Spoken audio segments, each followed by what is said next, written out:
a esta región. Ellos fueron los aztecas. Los aztecas tuvieron un poderoso ejército que sometió a todos sus pueblos vecinos y en apenas 2 siglos se volvieron los amos y señores de Mesoamérica. Pero esta historia comienza mucho antes. Para demostrar su importancia, cada pueblo fue dejando su huella a través de imponentes templos y maravillosas piezas de arte. Primero fueron los olmecas y los zapotecas. De una rama de esta cultura surgió una majestuosa civilización llamada Teotihuacán. Luego, ocurrió algo que aún es un misterio. Todos esos pueblos comenzaron a desaparecer o a emigrar hacia otras regiones. Aparentemente, fue algo terrible. ¿Acaso una maldición de los dioses? ¿Una gran sequía? Pues probablemente nunca lo sabremos. Con la caída de la gran Teotihuacán, llegó una época turbulenta y caótica. Aparecieron en escena varios pueblos guerreros que se dedicaron a pelearse entre ellos, hasta que en el siglo XII llegaron los aztecas desde el norte de México. Este pueblo consiguió dominar a todos los pueblos vecinos, quienes se vieron obligados a pagarle tributos a sus nuevos amos y señores. Tenochtitlan. Ay, me pica.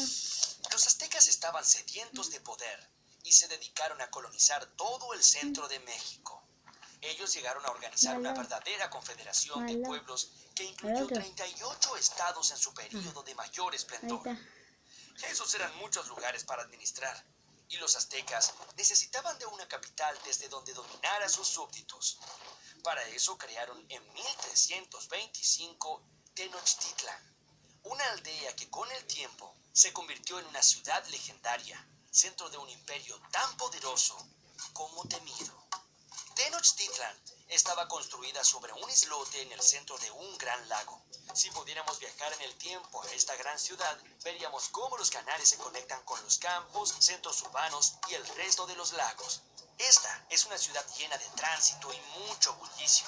Y es que Tenochtitlan fue tan grande que llegaron a vivir más de 250,000 habitantes. Si miran bien hacia el horizonte, podrán descubrir las montañas que rodean la ciudad y que se elevan al cielo, casi hasta llegar a tocar a los mismísimos dioses.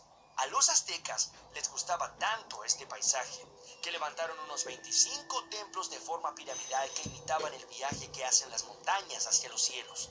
Estos templos buscaban imponer temor y respeto entre los pobladores, ya que en sus cúspides, sobre los altares de piedra, se llevaban a cabo las ceremonias de los sacrificios humanos. La dieta azteca. ¿Les gusta el maíz, el chocolate, el cacahuate o el tomate? Pues a que no adivinan de dónde vienen. ¡Los aztecas! ¡Así es! Los pueblos de Mesoamérica comían muchas cosas sanas y sabrosas, otras tan extrañas que ni se imaginan. Las madres de la época se valían del maíz para alimentar a sus niños. Sí, el mismo maíz con el que se hacen ahora las tortillas mexicanas. También fueron las primeras en descubrir el chocolate. Lo bebían batido y aromatizado con miel y vainilla. También conocían los frijoles, la calabaza, el melón, los chiles verdes y rojos y los aguacates. Todos estos alimentos se los debemos a los antiguos habitantes de Mesoamérica. Los aztecas comían realmente de todo, incluso insectos y perros. Y no nos olvidemos del gusanito de mangüey, como yo. Ni se olviden de mis primos, los saltamontes, las hormigas y las larvas que también forman parte sustancial de la dieta de los aztecas. ¿A ella se le abrió el apetito? Oye, era solo una broma. Oye, no.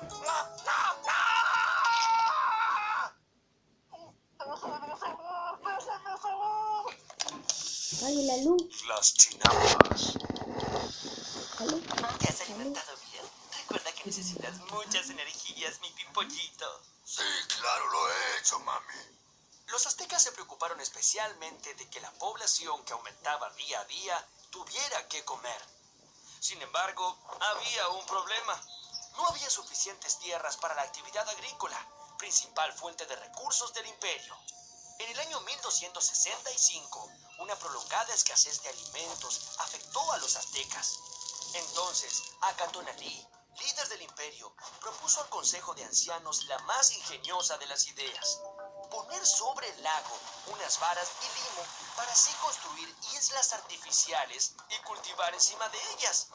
A estas islas artificiales las llamaron chinampas y permitían convertir grandes secciones pantanosas en campos fértiles. Además, la obra se complementaba con redes de regadíos y con el uso de excrementos humanos como fertilizantes. ¡Guácala! Tan buena fue esta idea que una familia de 5 personas que labraba un campo era capaz de producir más del doble de lo que necesitaba para alimentarse. La vida en combate. Los aztecas estaban casi todo el tiempo en guerras con pueblos enemigos. Uno de los grandes anhelos de ir a los combates era capturar a guerreros de pueblos adversarios para los sacrificios rituales. Ellos creían que cuanto más feroces fueran los guerreros capturados, más satisfechos estarían los dioses. Durante las batallas, los aztecas escondían sus rostros tras máscaras que representaban dioses y animales de enormes poderes. Para dominar esta extensión se valieron de muchas herramientas. Una de ellas fue infundir temor. Mediante una actitud férrea y despiadada, lograron hacer que nadie quisiera salirse de la raya y así mantener bien unido a todo su territorio. Pero no todo era violencia, ya que los aztecas lograron establecer fuertes lazos comerciales con pueblos vecinos. Los aztecas desarrollaron una elevada producción de bienes y artesanías que eran vendidas en otras ciudades. Los comerciantes viajaban de un lugar a otro y gracias a esto los aztecas tuvieron un doble beneficio.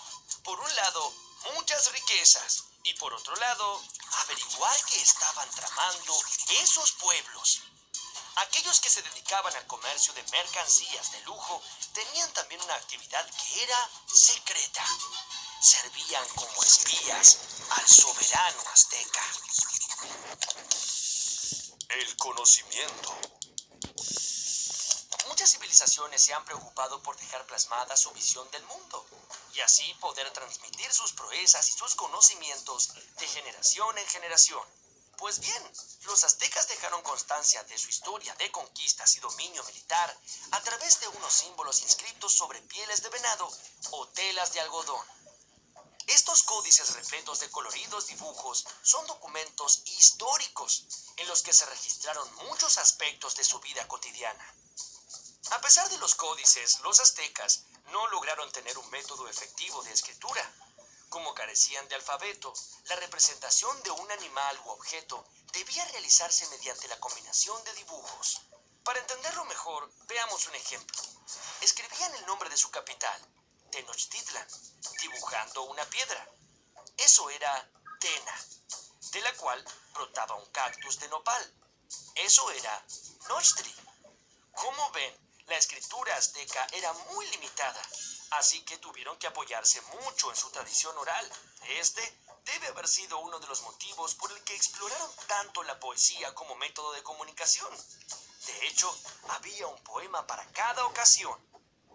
Poemas guerreros, poemas sagrados, poemas históricos y poemas enamorados. Esta forma de expresión estaba muy ligada a la música. Poeta y cantor se designaban como la misma persona. Y dice: queridos amigos, yo no les miento, nosotros los aztecas cantamos con sentimiento. Con sentimiento.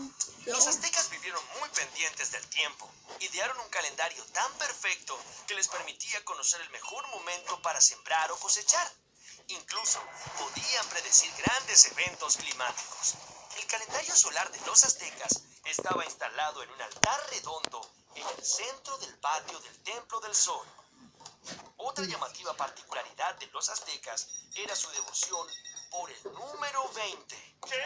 Sí, el número 20 era la base de todos sus cálculos, tanto como es el número 10 para nosotros. ¿Ha sido que en la escuela les enseñaban a contar también con los dedos de los pies? La escuela era muy importante para los aztecas. A partir de los 15 años, eran instruidos en escuelas públicas que el Estado había creado para asegurar la correcta educación de los ciudadanos. Y había dos tipos de escuelas. Una era el Telbuchkali. Allí recibían instrucción en el empleo de armas, artes y oficios, mientras que en la otra, el Calmecac, los jóvenes eran adiestrados para el cumplimiento de los deberes sacerdotales. Los sacrificios. Los aztecas creían que un día el mundo terminaría violentamente, que todos los hombres morirían de una manera dramática. Para posponer este trágico final, deberían hacer constantes sacrificios a los dioses. Según sus propias creencias, la sangre mantenía vivo al sol. Así que para mantener el orden del mundo y tener buenas cosechas, los sacerdotes debían sacrificar a muchos animales e incluso hombres y mujeres. Luego de esto, ofrecían sus corazones a los dioses, aunque morir en estas ceremonias por lo general era un gran honor. El dios absoluto de los aztecas se llamaba Ometecutli. Bajo su mando había otros dioses que intervenían en los asuntos humanos. Entre ellos, el más popular fue Quetzalcóatl, la serpiente emplumada, a quien se consideraba el gran benefactor de la humanidad.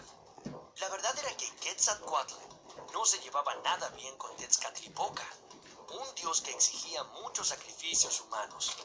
Hubo un enfrentamiento entre estos dioses. Quetzalcóatl fue expulsado de la ciudad sagrada de Tula.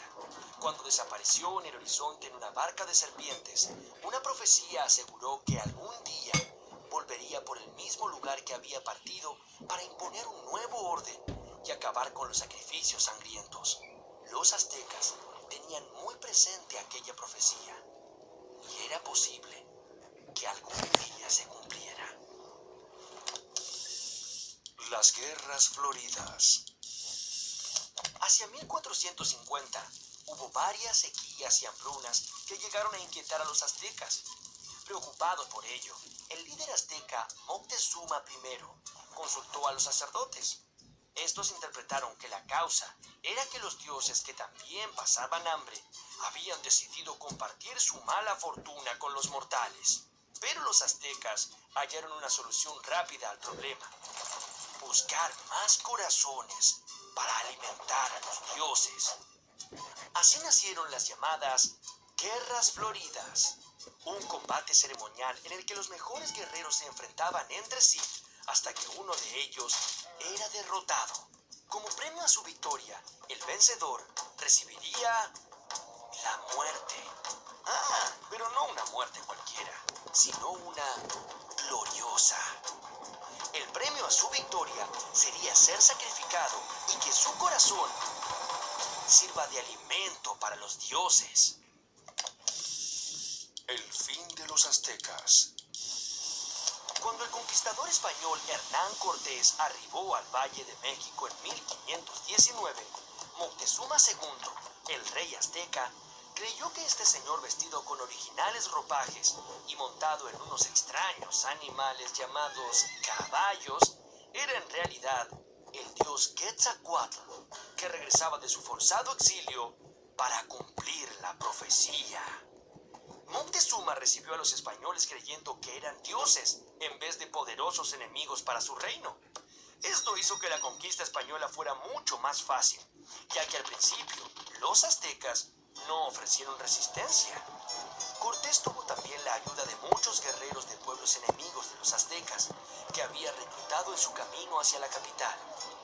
Un año después de su llegada, los aztecas habían sido conquistados. Tras la destrucción de su capital, todas sus tierras y riquezas fueron incorporadas a la corona española. Y así fue como pereció este imperio de feroces guerreros. Sin embargo, la fuerza de las raíces mesoamericanas se mantienen en vigor, y todos aquellos habitantes del Valle de México aún sienten resonar dentro suyo el orgullo de los aztecas.